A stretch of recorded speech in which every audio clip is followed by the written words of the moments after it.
Welcome to Breaking Green, a podcast by Global Justice Ecology Project.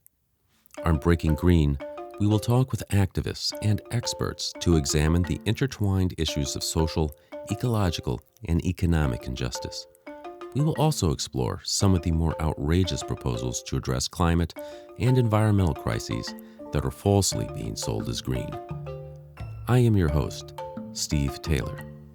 Soil conservation is not something that typically dominates the evening news, but the loss of topsoil essential for food growth is occurring in the Great Plains at an alarming rate. Many Americans would be shocked to learn how our monoculture farming practices are accelerating the loss of soil and how it grows scarcity and creates food deserts. On this episode of Breaking Green, we will talk with Dr. Joshua Anderson, who authored the featured story Roots of Care that was published in the autumn issue of Earth Island Journal. The story gives parallel narratives of how Dr. Anderson left academia to be a primary caregiver for his father debilitated by MS and his work as a soil conservationist in North Dakota. Dr. Joshua T. Anderson is a writer and soil conservationist from rural North Dakota committed to flyways, foodways, and folkways. His featured article on the intersection of soil health and human health appears in the fall issue of Earth Island Journal, and his creative nonfiction essay on the dominance of the sugar industry in North Dakota's Red River Valley appears in Open Space.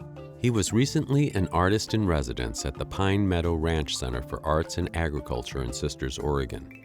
His soil and water conservation efforts have been featured in newspapers throughout the Great Plains. He is the co-founder of the Flyways Institute, which brings artists to rural communities in support of conservation efforts throughout North American flyways. His first narrative nonfiction book, Soil Horizons, will be published by Plain Spoken Books. Dr. Anderson, welcome to Breaking Green. Thank you for having me, Steve. One of the reasons we really wanted to have you on here is I read an article, a feature article in the autumn issue of Earth Island Journal. It was called Rooted in Care. So it was sort of a parallel story about you caring for your father who has been diagnosed with MS and also about the food desert that you grew up with, that he is living in Walsh County, North Dakota. And also you talk about how monoculture is harming our health and the land. It's somewhat of it's nothing I had seen before, such a parallelism between personal health and health of the land in an article like that. So tell us a little bit about it. Yeah, thank you so much. The piece that I published in Earth Island Journal, it really is that kind of parallel track of the work that I was doing as, at the time, the district conservation manager at the Soil Conservation District, overseeing a county that is 1,294 square miles. You could fit all of Rhode Island into my home county and still have 80 square miles left over. So it's a big job in and of itself. It's a county where we've lost 50% of our topsoil since Rachel Carson published Silent Spring in 1962. So we tend to think about the Dust Bowl as something that ended in the 1930s, but in much of the Great Plains, in my part of the world where I come from, the Dust Bowl never really ended. The kind of agriculture that we see there is largely still losing lots and lots of topsoil. And so that was one track that I was thinking about, is how are we losing all this topsoil? Why isn't this a national story? Why aren't we covering this? And the other side of it is a deeply personal side, where I was back in rural North Dakota to take care of my dad, who was diagnosed with multiple sclerosis in 1998 when I was 13 years old. And the joke I say is that, I promised my dad back then when I was 13 that I would become a doctor someday and find the cure for MS. And he likes to tease me that, well, you did become a doctor, but my PhD is in English, you know. The best I can do is be a storyteller. And you know that actually is, to my mind, one of the things that's missing in the broader landscape when we're thinking about agriculture, when we're thinking about soil health, when we're thinking about monocultures and the farm bill and all the complexities of what we describe as the food system. We really don't have enough folks working on the story side. And one of the things that I've been advocating is that the first step in soil restoration or ecological restoration is to re-story our relationships with land. And I've seen that as one of the things that I've been trying to do through my work. In fact, when I was interviewed, for the job in my home county to be the soil conservation district manager, I had just left a job as a professor of American literature. So a pretty big swing from one thing to the next. But I said during that interview that the word agriculture reminds me that we don't just grow food, we also grow the conditions for the culture. And how we grow food, the ways in which we go about it, will grow the conditions for a lot of other things. And you know, the last thing I'll say on that is that we often make the argument that the methods that we're using in modern agriculture today are necessary to feed a growing population. We've got, you know, something like 8 billion people on the planet. It's hard to feed everybody. And so we've got to have these big monoculture fields growing that scale of food. But if you look at just my home county and just my home region in the Red River Valley of North Dakota and Minnesota, a lot of what you're going to see growing there isn't food. It's biofuel, so biofuel corn.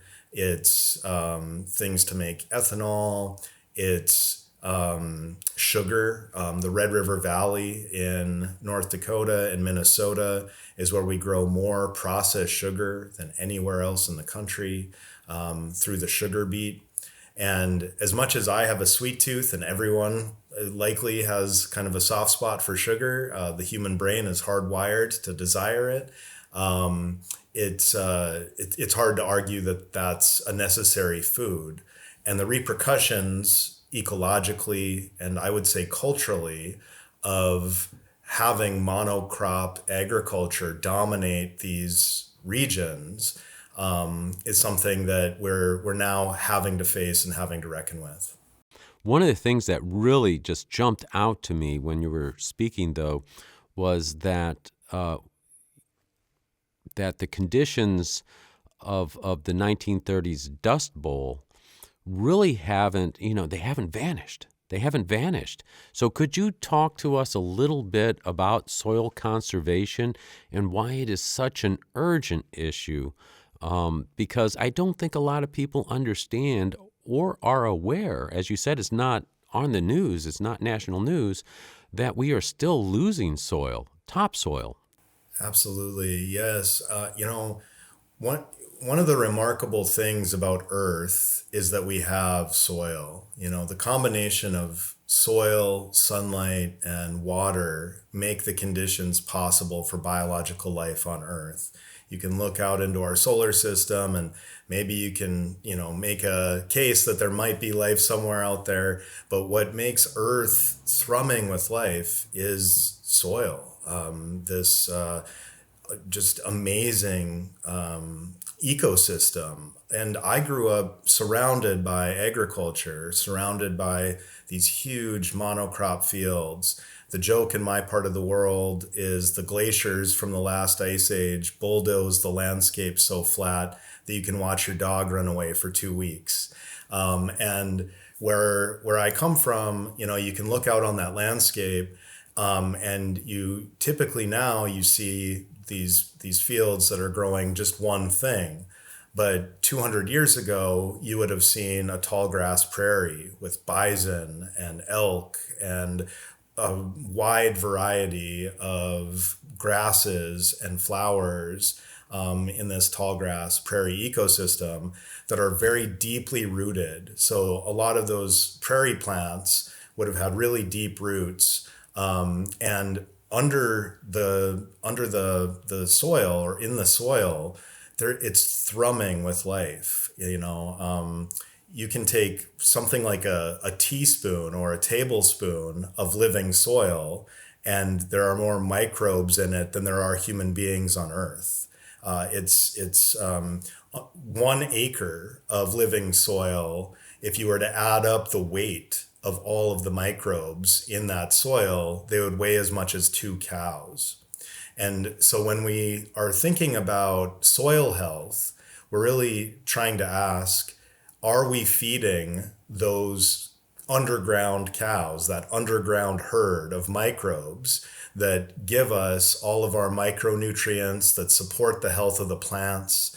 And the kind of face of the Dust Bowl is those big plumes of blowing topsoil. But soil erosion of that kind is really just a symptom of deeper rooted, poor soil health practices. And part of what I think the case I'd like to make is that really the conversation about soil and soil health should really begin with, are we growing food? And I like to actually quote Abraham Lincoln on this. Many people are familiar with his speech, A House Divided, that famous line, a house divided against itself cannot stand. And that, of course, was a speech he delivered when he was still a senator. And he's talking about the fissures in a divided nation over the issue of chattel slavery. And but that speech begins with what I think is a really important line that we can also think about in terms of modern agriculture. And the line is, if we can first know where we are and whither we are tending, then we can better judge what to do and how to do it. And one way of kind of getting at this is that the methods of modern agriculture have us believe that it has to be this way because we're trying to address the issue of trying to feed people. But by and large, we're not growing food. And so instead, I had to ask, what are we growing instead? And we're growing profits for, processed food corporations. We're growing, profits for Pepsi and General Mills and folks like that. We're growing a synthetic fertilizer industry. We're growing the big implement industries for John Deere and similar companies like that. But for the people that live in these places, we're growing scarcity. So something like 45% of rural North Dakotans live in a food desert, which is a tragic irony if you think about it. We're surrounded by agricultural land, but when I was living there, most of my lunches came from the gas station. I had to I'd eat gas station pizza and gas station hot dogs, even though we're supposedly growing all this food. And so that issue of thinking about the ongoing legacy of the Dust Bowl, in the 1930s, we got the Soil Conservation District system, which put a soil conservation district in every county in the country. And so that was one of the ways that we were trying to address this issue. Is we know that soil has to be our literal bottom line, not just in agriculture, but really throughout the culture. Without healthy soils, we do not have a future. And so it's imperative that everybody kind of gets in on this conversation and that we really start thinking about soil health and human health and the future of whatever we're trying to build as a nation, as local communities. Soil is the bottom line. This is your host, Steve Taylor, and we will be back right after this. If you're enjoying this episode of Breaking Green, please subscribe or follow wherever you get your podcasts. The interviews heard here are often ignored by mainstream media, and without your support, these stories would not be covered. Consider leaving a review and sharing it with friends and colleagues. You can find the full catalog of previous episodes and sign up to have future episodes delivered straight to your inbox at breakinggreen.org. You can't find freedom anywhere else. Welcome back to Breaking Green. Is there any reading on how much soil is being lost, how much is there? Because soil is essential. So where are we at with that? Yeah, so in 1960, North Dakota State University sent researchers to my home county and to other places throughout North Dakota and measured the depth of the topsoil. And then they came back in the 2010s and to those exact same coordinates and measured the topsoil. And in many of those places, we had lost over 50% of the topsoil. And so that's just like the quantity. I mean, that's a lot of topsoil to blow away. And where it ends up is in the river. It ends up it ends up being blown very, very far away. But it's not just the loss quantity, it's the loss quality. It used to be that in my home county, we would have somewhere between 7 to 8 to 10% organic matter, which is really, really good. You'd be hard pressed to find 3% organic matter or 4% organic matter today. And to be honest, in comparison to other places, that's still really good because our topsoil in the Red River Valley has long been the envy of the world. It's some of the newest soils in the world because it's a site of the most recent ice age in North America. So those soils are new in that regard.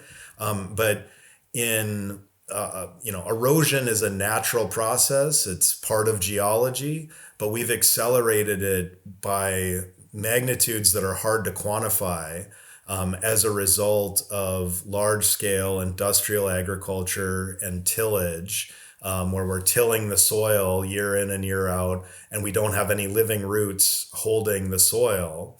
And so soil health, the principles of soil health are actually quite simple. It's minimal disturbance. So we want to disturb the soil with as minimally as possible, with as minimal tillage, no till if possible, or minimal tillage, minimal chemical inputs, minimizing that as much as possible, having living roots in the soil as much as possible, a diversity of species, a diversity of plant species, because the more diverse the plant species are, the more diverse the microbial habitat is, and that's good for soil health. And then soil cover or armor, so leaving residue to help keep the soil cool, help keep it covered, help keep it from leaving through erosion. And as you might know, the Great Plains would have also had a long history of bison grazing, and that contributed greatly to soil health in that region, as well as indigenous people and natural fires. So both managed fires by indigenous folks like the Lakota and the Anishinaabe, and natural fires, which would have helped the prairie. Prairies really co-evolved with fire, and so fire is necessary for prairie ecosystems. But really, it's those four principles: minimal disturbance, living roots, diversity of plant species, and soil armor or cover that are the principles that if farming were to adopt those, we would have a regrowth and a rebirth of soil.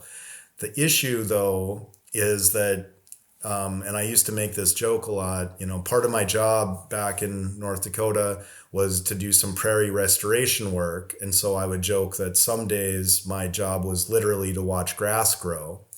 But I've been a professor before, and I would say that, I can assure you that grass grows a lot more reliably and often more quickly than the human mind changes.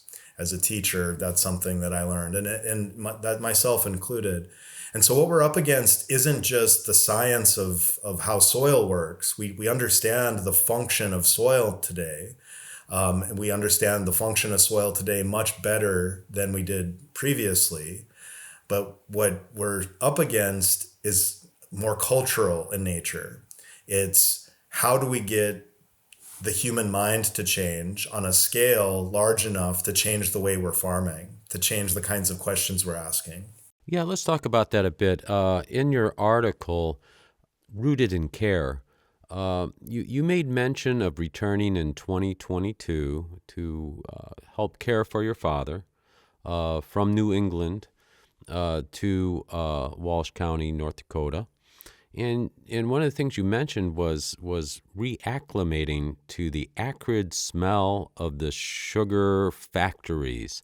So let's talk a little bit about what this monoculture industry looks like and how that may be inimical to soil health.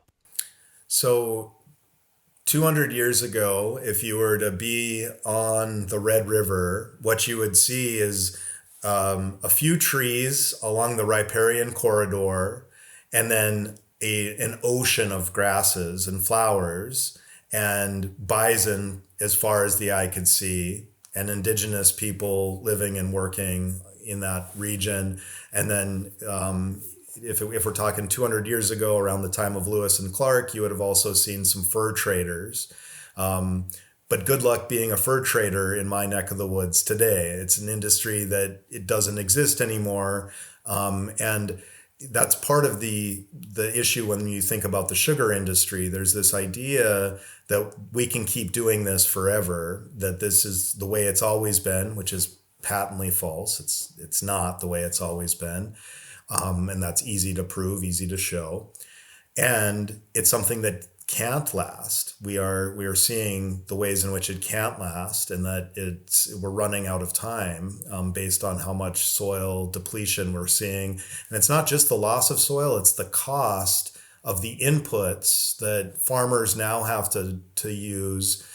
They have to put much more fertilizer back into the soil to maintain the yields, not even to increase the yields, but to maintain the yields that they were previously able to get, because the soil's been so depleted. So the visual of what you asked for, of what it looks like today, it's a river that's now lined with factories that are producing processed sugar. 3 billion pounds or so of processed sugar every year come out of the Red River Valley. And that's tons and tons and tons of sugar beets that are being extracted. And we have this kind of romantic story about the American farmer. I mean, I grew up doing farm labor.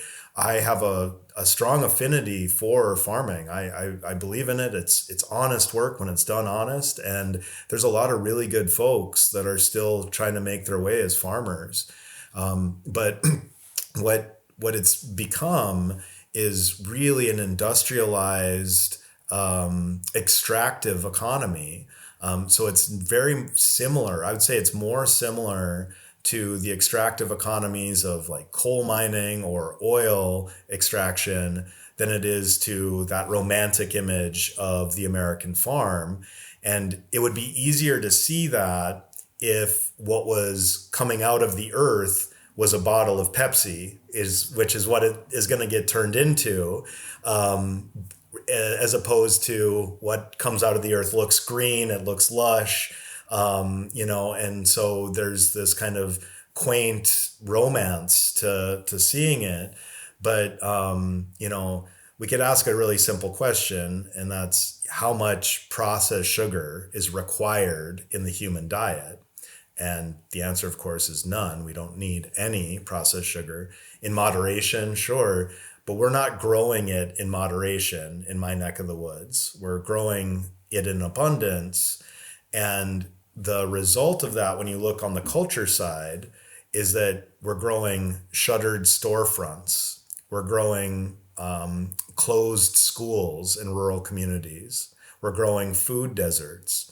The very same chemicals that are being used on the farm fields are producing algae blooms in our waterways.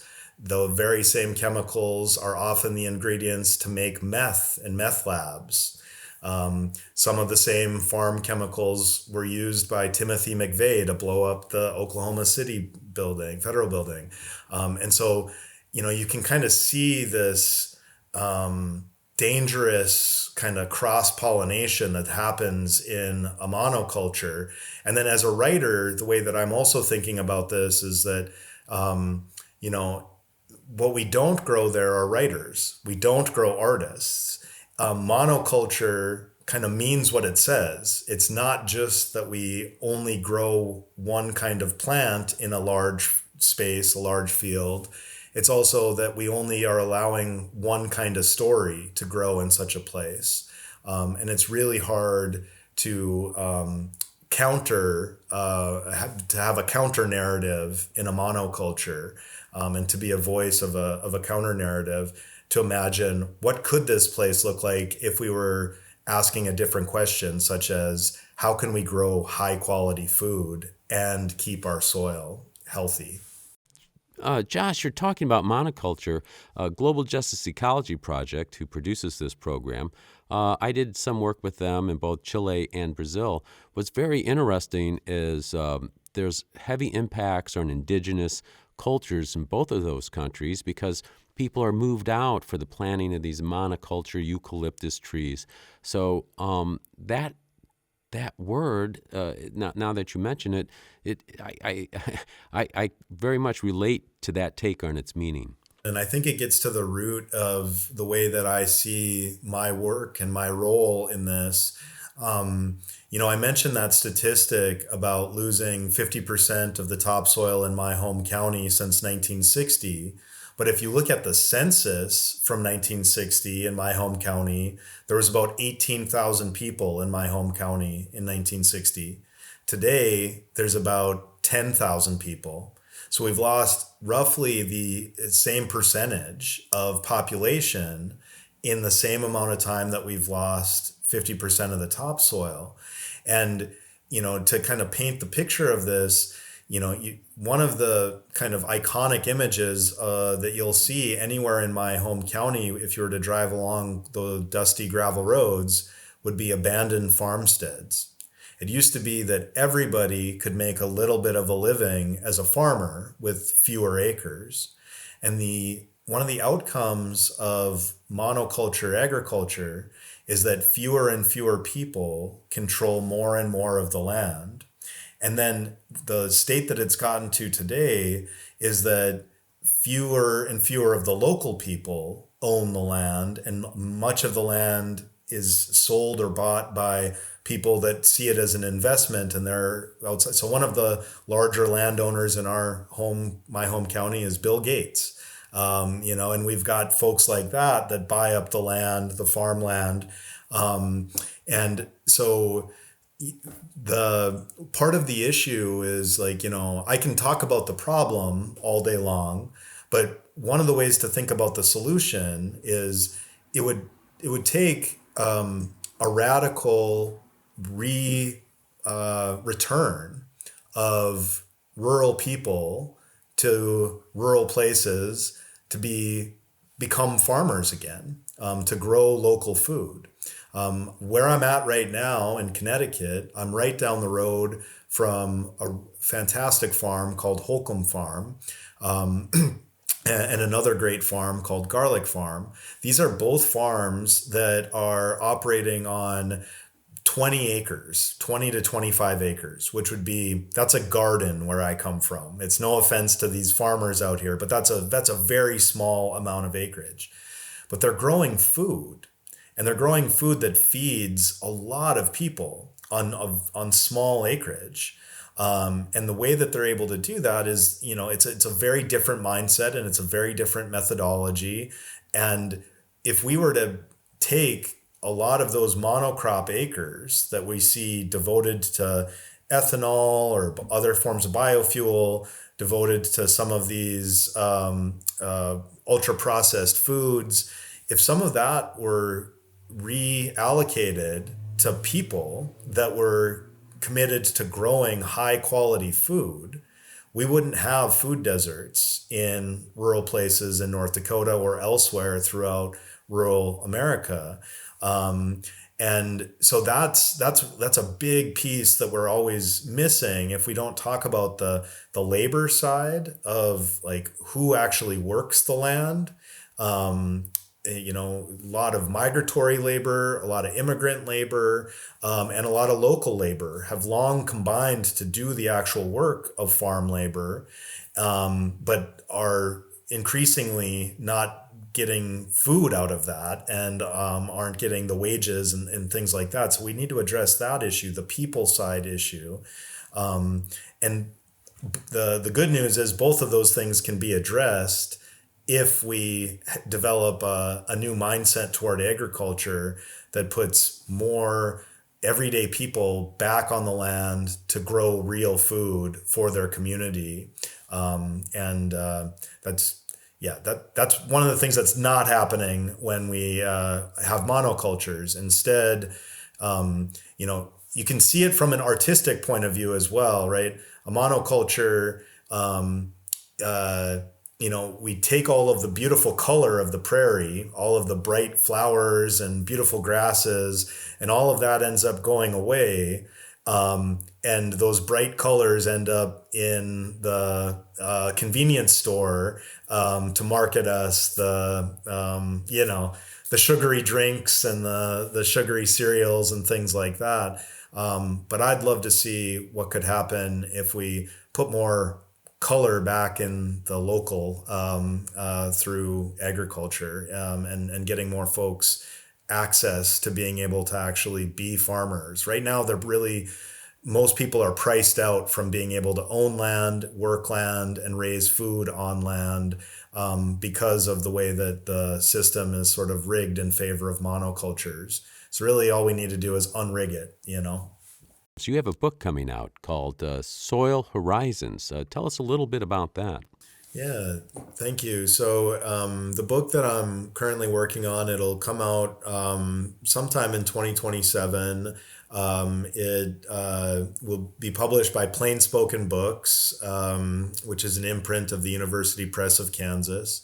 And it's focused on restoring our relations to land by focusing in on the issues that I'm describing in my home county, but going deeper. And so it brings together the cultural, ecological, and geological histories held in my home soils in the Red River Valley, and tries to reckon with how we got to where we're at today, how we went from a tall grass prairie to a landscape dominated by sugar, but also a kind of hopeful imagining of what could grow in such a place and what would have to happen for us to be able to grow something else in my home region. And so the book in progress, I've talked with a number of friends, some of whom are soil scientists, ranchers, farmers, geologists, a linguist who's helping me to unearth some of the etymology or word histories that are relevant to thinking about our relationship to land through farming. And all of this is also kind of paired with some personal stories of growing up in this region, working in industrial agriculture. Before I was anything, I was a truck driver for on the custom combine tour, where I would follow the wheat harvest down to places like Oklahoma and Kansas and Nebraska and the eastern plains of Colorado, back up to my home in rural North Dakota. And so it's a book that's thinking about that, those kinds of relationships. And the title, Soil Horizons, is really getting at how we measure soil is by horizons. The O horizon is the thinnest layer at the surface, And that's where the organic matter is. And it's this really interesting zone where it's like kind of the friction point and meeting place between the living microbes and the dead and decaying. And it's also a kind of good metaphor for thinking about cultural ideas and cultural histories and that kind of turning over that we have happening all the time. Underneath that is the A horizon. That's what we refer to as topsoil. And then we keep going down all the way down to bedrock. And so the way that I imagine the book in terms of its structure is thinking about structuring the book around those kinds of horizons, and digging deeper into our shared histories that are held in the soil and all that grows from it. And then one last note I'll say is that by far the most popular book and most important book in my home region and in much of farm country is called the Platte Book. In my case, it would be called the Walsh County Platte Book. The word Platte comes from the Old English word plot, meaning a plot of land. And a Platte Book comes out every year and it tells us who owns the land. That's why it's the most important book in my home region, right? A lot of contention over who owns different parcels and things like that. But it also occurred to me in my research and working on the book that as a former English professor, the word plot is an essential element of story. How we plot a story and how we organize the sequence of events. And so I'm playing with both meanings of that, both the Platte Book version of who owns the land and all the interesting issues we can get into when we're thinking about that, and also the narrative plot and what kinds of plots narratively are possible in a monoculture. And how can we maybe grow something that allows for other kinds of stories to come out? Fascinating. I think I heard you share once somewhere where you were speaking about the word humility. Could you give us an etymological breakdown of that one?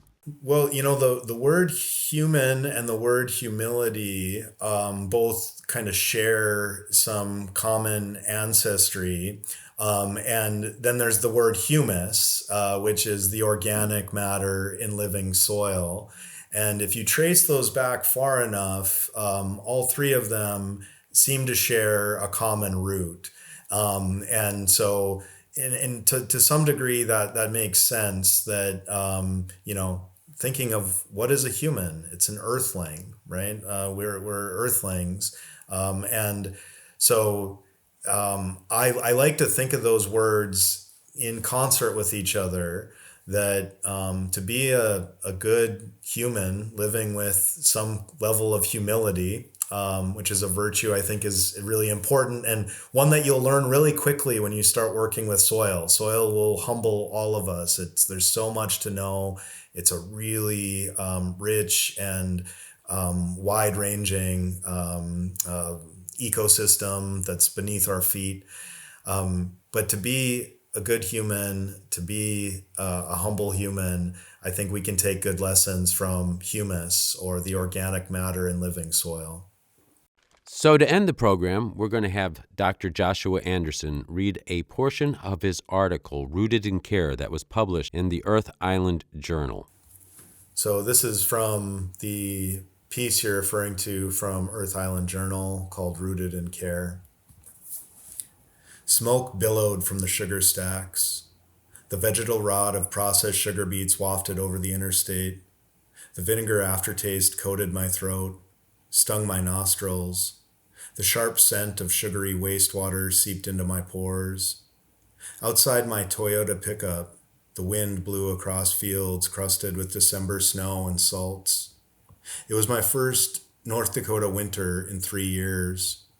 My first drive along the Red River since leaving my career as an American literature professor in New England to assume my position as a soil conservationist in my home county. The smell from the sugar stacks along I-29 was a reminder of how long I'd been gone. It would take a week for me to reacclimate to the noxious odor that the sugar industry has re-scripted as the sweet smell of jobs.